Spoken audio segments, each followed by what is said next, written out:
Hi, everybody. It's Bean, and welcome to an all-new episode of Great Moments in Weed History. Abdullah is taking a little hiatus right now, but I had a chance this week to sit down and have a sesh and a fascinating conversation with our guest, Laganja Estranja. I feel like the two of us kind of connected right away around the idea of cannabis as a creative tool, something that I don't think we really talk enough about, probably because of all the other incredible benefits of this plant. Primarily, its incredible medicinal properties, but also its utility as food, fuel, fiber, everything that we love about cannabis. But what we locked in on in this conversation was using cannabis, in essence, to enhance our free expression, how we bring new things into the world, share them with others. That could, of course, be creating weed itself as a grower. It could be writing a poem. It could even be doing the dishes if you've got a good song bumping and you are maybe sharing that activity with a friend or a loved one, or just using it as time to vibe out and daydream. Now, a little bit about our guest this week. Laganja Estranja, aka Jay Jackson, is a world-renowned choreographer, artist, cannabis advocate, and LGBTQ plus icon. As Laganja, she was launched to stardom on season 6 of RuPaul's Drag Race. And as we get into in the episode, this was a big moment for weed on television. We're going back a number of years to a time when positive depictions of this plant and this culture were very few and far between. And we're going to tell the story of that great moment in weed history by going all the way back to the beginning of Laganja's story with her first puff of brickweed in Texas. And I can tell you it is a truly inspiring and uplifting tale with some real highs and lows and a very, very happy ending. Getting back to cannabis and creativity for a minute, that's a subject I devoted an entire chapter to in my book, How to Smoke Pot Properly. Possibly you've been doing it wrong all this time. And that is a book that you can get as a benefit if you join our Patreon at greatmomentsinweedhistory.com. The biggest tip I can give you right off the jump when it comes to cannabis and creativity is to always decide what you will do after you get stoned, before you get stoned, and then do it. Very simple, but I promise, dutifully followed, this advice will change your life. And you can change our lives by supporting us on Patreon at Great Moments in Weed History. As mentioned, you can get a copy of my book, or you can put just $5 on it, or as little as $1 to show us the love. You will get the video version of this podcast. You will see Laganja and I seshing it up at the very top of the conversation. You see me waving to you right now. So please support us at greatmomentsinweedhistory.com. You can also support us by inviting a friend or two to come get high on history with us. Tell them about Great Moments in Weed History at your next sesh, or send them a text on the phone with a link to one of your favorite episodes. Speaking of friends, another wonderful aspect of weed culture that we discuss in this episode is how much fun it is to meet and sort of insta-bond with another stoner, something I feel like definitely happened on this episode. And we also talk about how weed helps us all process our trauma. So, like I said, we really hit the highs and lows together. I invite you to get yourself settled in for this conversation. Personally, I've got one of the Great Moments in Weed History pre-roll joints that are now available in Washington State dispensaries, all ready to go. Please tell your friends in Washington State to check out our 10 different collectible pre-roll packages, each celebrating a different great moment. But oh no, I'm being told that you, specifically you, not everybody else, are not ready to roll into this episode. That is understandable. Also, easily remedied. All you need to do is hit pause on your podcasting device and use that time at your leisure to roll a joint, split a blunt, pack a bong, indabulate a dab, eat as many edibles as you can handle, but not one edible more. And when you are thusly prepared, we will also be ready for another great moment in weed history.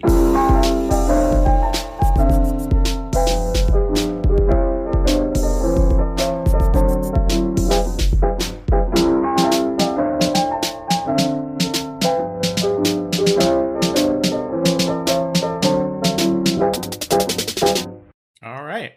Are you rolling one up over there? Yeah, of course. All right. We're definitely ready to go. Right? We can't do an interview without a joint.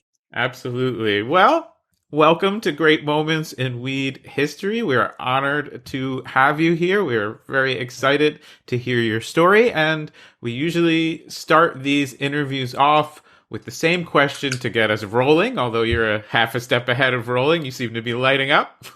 You know it? When did cannabis first enter your life? Let's start your story at that important moment. So I was introduced to cannabis when I was a senior in high school.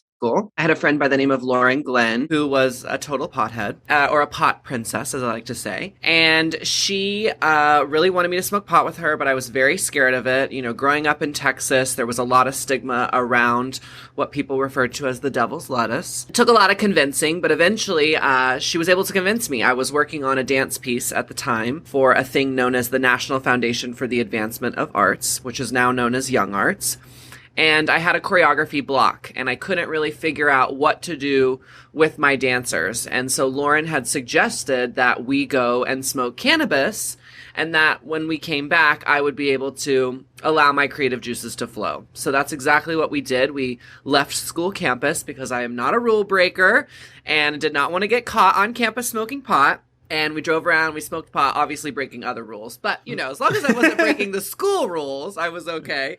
Well, we have a saying in the underground, never break two laws at the same time. Right. We had our seatbelts on. So, you know, we were only breaking one rule. You know, I don't really remember getting necessarily medicated my first try.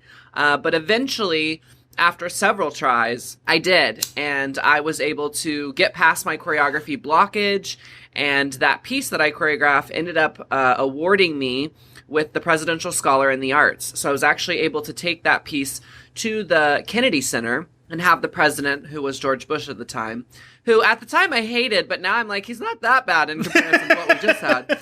And I got to present my work in front of him at the Kennedy Center. So I always like to say that, you know, cannabis right off the bat for me really helped me achieve my goals and dreams. That's very interesting. And just to put us in perspective, is this prior to your involvement in drag? Oh, yes. This is long before.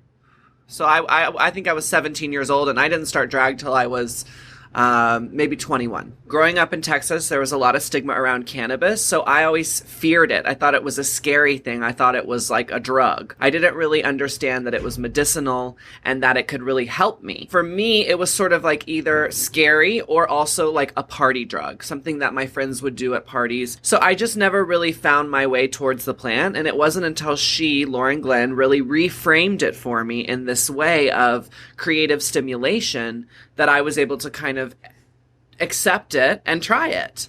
And I think for me, you know, I've seen so many benefits from cannabis since then, regulating my sleeping and eating cycles, helping me with anxiety, helping me with physical pain. So, you know, the more I smoked, the more I began to realize that this wasn't a drug and that it was in fact medicine, which is why I chose to make it my platform. Amazing. And so it sounds like you were a very high achieving person at this time. You were literally had a work block as the origin story of cannabis coming into your life, and then you take it to this very, very high level of performing in front of the president of the United States. So were you surprised to find that, like, not only wasn't cannabis detrimental to your art and to your passions and to your work ethic, but it seems like it has enhanced them? Exactly. Yeah, I was very surprised. I was not expecting it. And it was such a beautiful, life changing moment for me because, cannabis now is really integral to the person that I am and the artist that I am. And where did your weed journey take you next? Was this something that you enjoyed occasionally, or did you jump right in? And what was the cannabis that was available to you in this time and place like? I would definitely say in the beginning, I did jump right in. Once I realized there was nothing to fear about the plant itself, I definitely began using it more regularly. Not to the point where I do today. I wasn't, waking and baking and going to school, but definitely after school, once school was done, in order to work on choreography, definitely, again at parties, to help me sleep. Now, in the beginning, when I was in Texas, all I really had access to was like brick weed.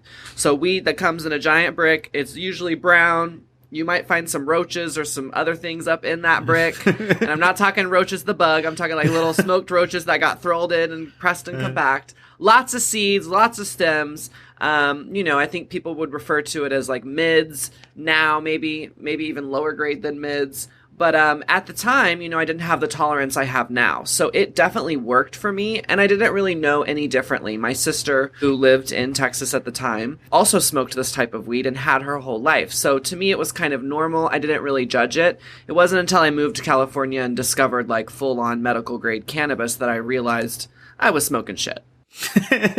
And do you remember the first time you encountered higher quality cannabis? Yeah, absolutely. I went to CalArts, California Institute of the Arts, out in Valencia, California. We're most known for our crazy alumni like David Hasselhoff and Pee Wee Herman, so I feel like I fit right in with them. And, I had a drug dealer who, would get cannabis from the dispensaries. Now, I didn't understand that dispensaries were open and I could have just gone straight there. I was still so very new. And so luckily the, drug dealer, who's now still one of my very friends to this day. And I say drug dealer because it's funny to me because she wasn't really dealing drugs. She was a medicine healer, if you will. She would get it from the dispensary and then give it to me. So I remember, seeing my first bud and having it have a strain name. That was something new to me. I didn't know what I got. I just got weed. So having different strains, being able to choose between sativa and indica and all of that, it was such a magical landscape for me to begin exploring at that age. We find a lot of people who have internalized some of these stigmas about cannabis as a young person, but then overcome it and try it and like it. Well, that will certainly change your mind about cannabis, but it can often lead people to question other aspects of society and themselves. So was that a process that began for you with your first time smoking weed? Absolutely. People always ask me, do you believe cannabis is a gateway drug? And I say, yes, I do. It doesn't have to be that way, but because people tell you it's such a bad thing and then you try it and discover that it's not, I believe that opens a lot of doors. Like you said, it doesn't necessarily mean just going to try other drugs, although I definitely did that. It also meant questioning, people and the way they interacted with each other, questioning myself. So there was a lot of different things that I think it really opened my mind to. And also in terms of the kinds of people that you meet and interact with in life, it sort of opens this door to a hidden world. So in what way did weed inform your life journey as far as meeting other people and the experiences that you were having? Well, I definitely think cannabis is really communal. That's one of my favorite parts about the plant, is that it really does bring people of lots of different walks of life together. I'd like to say that I was a very open person from a young age. I've never really judged people on the way they look or what they're into or even their religion. I think as long as you're a nice, kind person with good intentions, you're good in my book. So I definitely think cannabis just allowed me to sink into that more. And, for a long time in the beginning, I thought people who smoked cannabis were bad and they were druggies. And so that obviously changed. And I began to make friends with a lot of other stoners. And when, now we've got sort of your cannabis origin story, where along this timeline does drag come into it? So I would say that drag probably started my sophomore to junior year of college. There was a great event that would happen every Thursday in our main gallery space where different artists would put up different pieces of artwork, dancers would dance, musicians would play. It was sort of like an all-school party. And it was at those parties that I began to explore at that time, I didn't know it was my gender. At that time, I thought it was an art form. But I began to explore, dressing as a female. And when, because quite famously they do, when do these two intersect? When do you bring cannabis into drag and drag into your cannabis? Sure. Well, I think they were always at an intersection with each other. Again, I was using cannabis to create. So when doing drag, it was another form of creating. I was always smoking cannabis. At this point, now I'm in college and I am waking and baking before class. I'm smoking at lunch with some of my teachers. My campus was very pot friendly, and I'm very grateful for that. Doesn't mean we could just smoke in the halls, although we did. Mostly we would go outside, and on Hippie Hill is where we would smoke. So, again, it was just always integrated in the art. It was never separate. And it wasn't really until probably I started forming the character and realizing that this, was going to be something that I created the name Laganja Estranja, because I wanted people to really remember me for my green. Amazing. Yeah. Well, I want to talk all about the character, but I do want to, something you said is interesting. Like, we talk about ideas as these sort of ideas that you have when or even because you're high. Can you think of something specific to your creative work that you came up with while being high, and maybe take us through that process? I mean, it's hard to pinpoint one particular thing because, as I said, once I realized that this was a tool in creativity, everything I did from that point out involved cannabis. So it's hard to be like, oh, I remember this one time when I had this one idea, because I've been stoned since, 18. So it's just a part of my makeup. And I think one of the reasons I do love it is because it allows me to be free. And while sometimes I wish I had a better memory, in those moments when you're creating, sometimes you need to get rid of that block. You need to stop trying to remember or pull from past things and then just go forward. That's kind of what I've done, I think my name, the creation of my name, Laganja Estranja, was definitely something that was involved while being stoned. I think many of my looks that I've created, as far as like wigs or clothing choices, have definitely been influenced by cannabis, not only as, my classic signature green outfits, but also in other things, like in particular my butterfly look that I did on RuPaul's Drag Race. That was definitely inspired by a night where I was getting stoned with a costumer, and he was showing me books of Alexander McQueen's pieces and these beautiful butterfly headpieces that he had created. So, there is a specific moment. I just pulled one out. But it's a great moment. It's not one of those things, like I said, that necessarily comes to the tip of my tongue, because I'm pretty much generally stoned when creating. Same. Up to and including right now. Exactly. Yeah, we had a nice little sesh at the top of this interview. Let's talk about the character. What's the origin story there from conception to doing it in public or at a show, or in some sense sharing it with the world? Well, I always had an affinity for female clothing. As a very young child, I would go into my sister's closet and put on her dresses. So this was something I discovered at a very early age. But being, again, that I was in Texas, I didn't really have a way to decipher it or understand it. So when I found drag, it was a way for me to explain to myself my femininity. It was a way for me to categorize it in my own mind so that I could be like, oh, that's just my job. That's not who I am.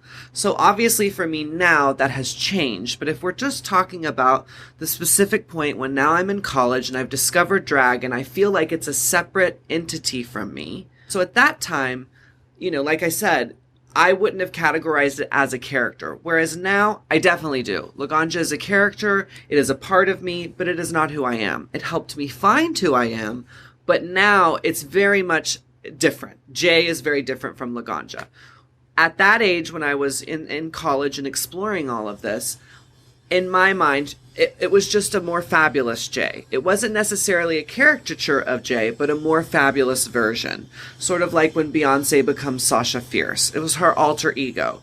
That's sort of how I felt.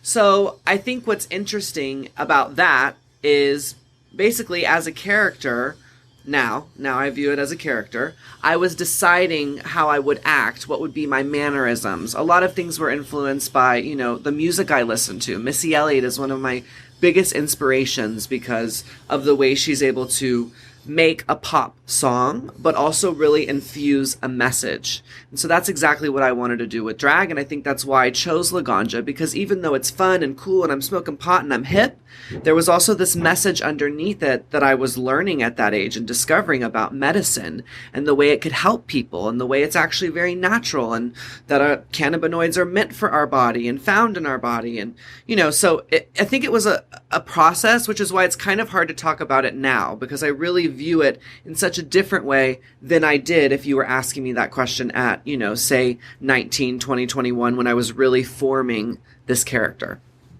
Yeah, that's fascinating, and I appreciate you explaining it that way.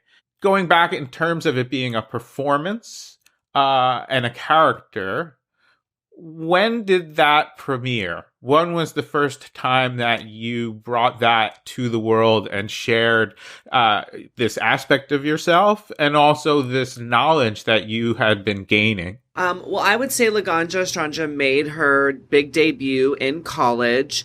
There was an event called CalArts is Burning. It was based off a very famous documentary, Paris is Burning, which is all about the Vogue and ballroom scene, and specifically how do I say this? I'm stoned. Specifically, how the people of color who were trans inspired this culture. So we did a thing at our school to honor these individuals, and this is where I first kind of debuted Laganja Estranja in front of an audience. And it was received very well at my school. And because of that, I decided to go and audition for an amateur contest here in Hollywood. And the prize of that contest was to be cast as a regular showgirl in their show, which happened every Monday night. So, long story short, I ended up winning, and I kind of got thrust into this drag world. And in the beginning, it was more about proving myself. So I wasn't really educating people on cannabis or talking about it. Sure, I would be wearing, marijuana pasties, and there would be smoke weed every day at the end of all of my mixes. And yes, I was very open about smoking cannabis, but I don't think I was really getting to use my platform as, say, an activist at that time. That really came after RuPaul's Drag Race. And once I'd gotten off the show and had a bigger platform, that I was able to start infusing some of my knowledge about how this plant had changed my life for the better and how it continues to regulate my life to this day. What are people experiencing when they're going to this drag show that you're a part of? How could you describe it for somebody who hasn't seen one? Sure. Well, they're predominantly at gay clubs, which if you've never been to a gay club, it's very loud. It's very dark and lit with a lot of fun lighting. And it is full of an eclectic space of individuals, some who may identify as gay, some who may identify as queer, some who may identify as bi, and of course, straight people too. And usually the music is a lot more fun, in my opinion. And this particular place where I began my career, known as Mickey's, is pretty small, but they cram a bunch of people in. So lots of people, lots of energy, lots of dollars flying everywhere. It's a pretty magical space, I gotta say. And I'm guessing this is a pretty weed-friendly scene around drag. Yes, absolutely. Those who are attending drag shows are very likely to smoke cannabis. In fact, they are maybe even more likely in California to smoke cannabis than to drink. So definitely people loved that about my character, Laganja, and loved that I represented something that they loved too. And, my partner on the show, Abdullah, and I, in various capacities, have had the honor of being on stage a few times as weed people. You get a lot of nice gifts if you put on a show and rep weed. Has that been your experience? Yes, absolutely. And, people always ask me, like, did you ever think people would be waiting in line to give you joints? And I was like, no, I really didn't. I wish I could say I was that smart, but I didn't have the foresight to see that. And it's been a beautiful thing. And it also goes to show you how loving and giving the cannabis community is, and that we love to share this plant with one another, which I think is really cool. We interviewed the musician David Crosby once, and he told us a story about a fan who threw an entire giant branch of freshly harvested weed onto the stage at a Crosby, Stills and Nash concert, and he said the ensuing three-way scuffle was almost the end of Crosby, Stills and Nash. They got into a bit of a brawl over it. But do you have a particular memory of a gift from a fan or admirer or somebody who saw you perform and wanted to share some cannabis with you? Yeah, I mean, I've received crazy gifts throughout my career. Some of my favorites would be a plushy bong for my dog to play with. That was pretty amazing. Someone gave me like a baby plant. Are they called mothers? A clone maybe, or a cutting? A clone, maybe a clone. So they gave me a fresh clone, which was pretty special and neat. And then, some of my favorites are when people will create their own rolling papers, like of me or catchphrases that I've said, and then roll the joints with those and give those to me. But, truly, I always say any sort of kind of cannabis gift I'm given, I'm so grateful for. I really am. Wonderful. And that's the policy of this podcast as well. Now, moving on to the competitive aspect of drag and how that led you to perform on the television show. How did that happen for you? So far, it seems like it's been happening pretty quick. This is a weedful whirlwind of a story. Yes, I definitely agree. So once I won that amateur contest, as I said, I was thrust into the spotlight every Monday night, which meant I really had to get a lot of different looks together. And at that time, I would only and always use backup dancers. So it meant getting them together, having rehearsal. And so I did that for probably about a year. And then that was when I auditioned for RuPaul's Drag Race. So for that year, it's pretty quick. Most drag queens work for many years before they get on RuPaul's Drag Race. So for me to have really kind of honed in on this skill in just 1 year and to have made a name for myself, I think I had 10K before I went on the show as far as following goes, which, remember, this was a long time ago. So 10 years ago, as a drag queen, having 10K was very impressive. And I really did that by performing locally in Hollywood at every single club, almost every single night.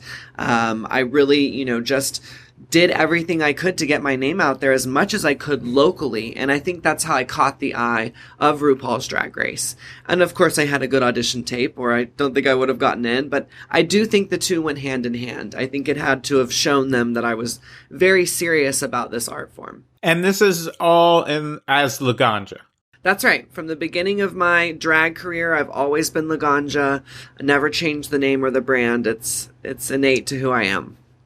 Now, as you moved into the world of television and certainly the best known representation of this scene, I would say, for most people in the country, but also, on television, part of the larger entertainment industry, did you feel directly or indirectly any sort of pushback about the weed angle of things? So yes, I actually did face pushback right from the jump. So RuPaul's Drag Race unfortunately did not allow me to bring my cannabis, even though I had a medical license under Proposition 215. And they searched my bags. So even if I had snuck it in like most pot people would do, I would have gotten caught. So I'm glad, again, I don't break the rules and I didn't bring any in, because to have my pot thrown away would have been even more worse. But right from the jump, I saw that television was going to have a problem with this side of my character. In fact, on that show, I wasn't even really able to wear pot leaves. Now, I am happy to say, just so everyone knows, RuPaul's Drag Race now allows people to smoke cannabis and wear pot leaves, which I'd like to think I had something to do with. But at that time, back in 2013, again, the stigma was a lot higher. Well, not higher, because higher is a good thing. It was a lot more negative than it was today, you know? And unfortunately, I have sort of continued to see that throughout my career. Has it gotten better? Yes. But is it still an issue for many major companies? Absolutely. Yeah. Wow. They searched your bag. Well, they also search everyone's bags for cell phones because you're not allowed to bring your cell phone because they want to keep you completely unplugged. So everyone got searched. I wasn't unfairly searched, but again, it did suck that at that time, even with my medical license, I wasn't allowed to medicate. Wow. And here you are in, certainly one of the higher pressure moments of your life, I'm sure, being asked to perform, being asked to compete, and being denied this source of inspiration for you, this medicine for you. How difficult was it to overcome that? Yeah, it was extremely difficult. I went batshit crazy, which everyone saw if they watched season 6 of RuPaul's Drag Race. But, in a way, as horrifying as it was, it produced great television, which I do believe the producers knew at that time. Again, I believe they were following protocol, but I don't think they were necessarily too mad at it because it did result in great television. And unfortunately, I had my first panic attack and only panic attack on national television. So that's how it affected me, is I lost my shit. As I told you, as someone who had been medicating since I was, 18 years old, to finally now be 23 years old and losing access to this medicine, it just threw me off completely. That's a very complicated series of events to unfold in your life. I do want to. When was that first time you were able to get back to cannabis after this experience, and what did you find there? So once I was kicked off the show, I had to stay on property for another 2 days because we filmed a small web series after you were eliminated called What Ya Packin', which is where you would show one of your outfits that you didn't get to show on the show, which I really didn't want to do at the time because it was with a judge, Miss Michelle Visage, who she and I on the rapport of the television series did not really like each other. Again, I'm happy to say nowadays we're really good friends and she totally supports me, which is awesome. But at the time, I was like, are you kidding me? I'm eliminated and now I have to go be with her and do another little thing? Oh, please. So needless to say, once we wrapped that up and I was finally admitted to go home, I got high immediately. I mean, immediately. My friends had a giant blunt and a bottle of Hennessy waiting on me. So it was intense. I think I smoked like maybe 3 or 4 puffs and I was just so extremely high. And, for me, I busted out into tears because I just had a pretty traumatic experiment. It was an experiment. I had a pretty traumatic experience. And I had journaled every single day that I was there. And so basically I read my journal to my 2 best friends and talked them through what I had gone through and how each and every day was. And we laughed and we cried. And there was moments where like, people are going to love that and they're going to think that's so funny. And moments where they were like, ooh, we're nervous for you. And maybe you shouldn't have said that. And, it was sort of an unpacking. So I can't say that I enjoyed the first time getting high because in my mind it was pretty stressful.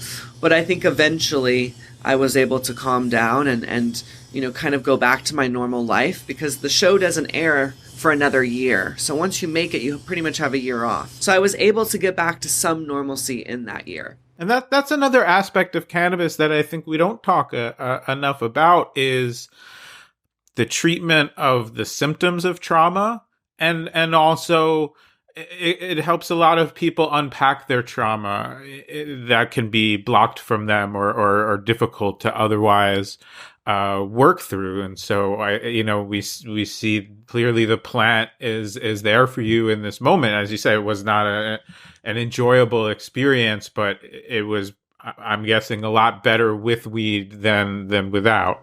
Yeah, 100%. For me, it was just kind of hard because I'd gone from having such a high tolerance to having 0 tolerance, and all my friends expected me to be the same and smoke big and you're laganja, and it was just a lot because I had to unpack what I just went through, but then I had to also go back out in public, and everyone knew in Los Angeles that I had gone on the show. I went missing for weeks. So, people would want to ask me about it and I wasn't allowed to talk about it. And so there was just a lot of pressure. And I found for me, coming home, being by myself, and getting stoned at night was really how I began to use that medicine after that process.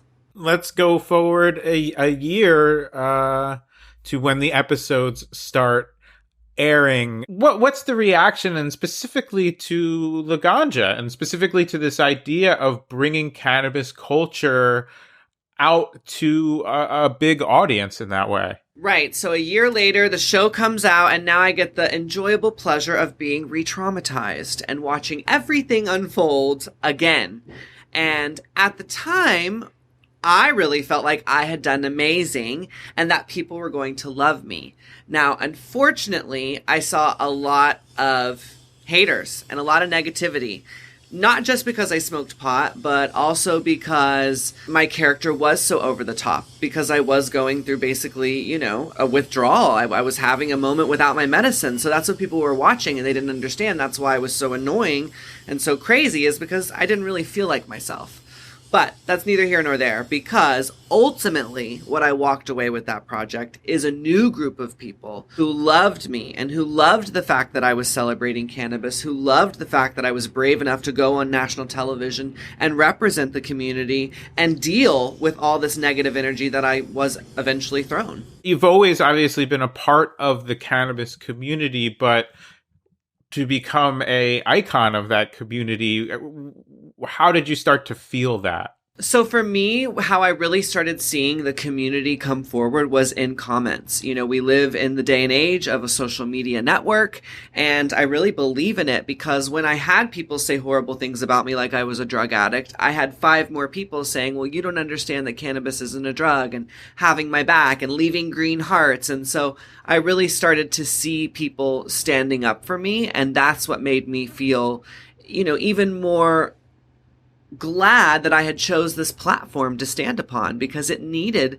to be acknowledged. It needed to have someone who was brave enough to really break apart the stigma. And since then, you know, moving out of the comments and into real life, what have your positive experiences been like, meeting people, going to events, participating in the cannabis community? And, you know, have there been disappointments in that community as well? Well, there's definitely been disappointments. I must admit, it has not been an easy road to travel. I think especially as a queer person and now trans person, there have definitely been a lot of bumps in the road, and people who I feel have sort of used me as the token card, the token gay. And I've definitely faced, you know, homophobia, transphobia when going to like a big stoner event with a lot of bro culture. But to counterbalance that, I've also seen people who have had my back and who have really tried to help me along the way, and who have gotten me into spaces that, you know, might be closed off to my demographic. And I think that that speaks much more than the hate and negativity that I've received. And, you know, I feel very lucky. Like, I have a really good friend, Adam Ill, who's one of my straight allies, who's put his arm around me at any and every event. He's known as the highest host. So to have him, you know, kind of show his bros, like, look, this person is cool and we should love them, that meant the most to me, because, you know, it's not necessarily easy for him to do it. I'm sure he gets made fun of for being friends with a person like me.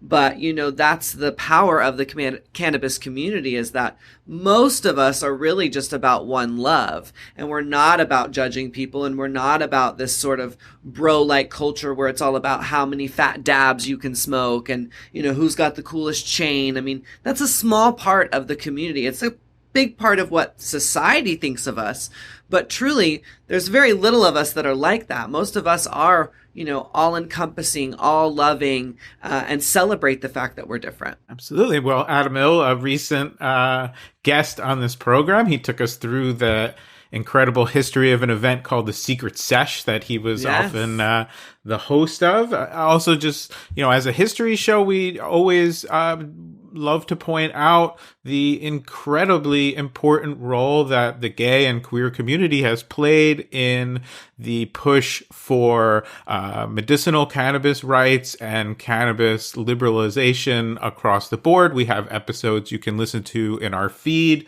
about Dennis Perrone, about Brownie Mary, about Gertrude Stein, also a more modern figure, Jessamine Stanley, interview touches on this. Of course, we have interviewed gay and queer people, not about that aspect of their lives as well, but the direct role going back to the HIV/AIDS crisis and the push to provide medicinal cannabis to people in desperate need of it.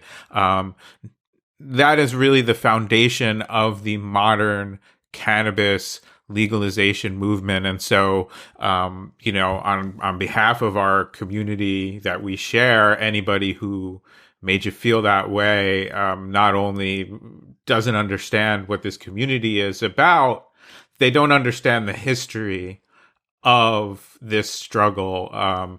So I'm sorry you had to experience anything like that, and I'm glad to hear that it sounds like most of the experiences are very positive and welcoming. Yes. I definitely would agree with everything you said. And, that's what's been so special for me is when I decided to do this, I didn't know the history myself. I didn't know that there was a long lineage of an intersection between queer culture and cannabis culture. So when I learned this, it sort of felt like my ancestors, the universe, God, whatever, had led me to this and had led me to, sort of take on this next generation of education, inspiration, and hopefully to further the fight that my brothers and sisters did before me. Oh, that is an absolutely amazing place to end up in our story. I want to thank you so much for coming on the show and sharing your life's journey with us, and for all that you do, have done, and will do for this plant. We are honored to have you as a guest on Great Moments in Weed History, and glad we got to share some weed right at the top. Absolutely. Well, thank you for having me. It was such a pleasure to join you today and to, go through a little bit of my herstory. Nice. Nice. Nice. Nice.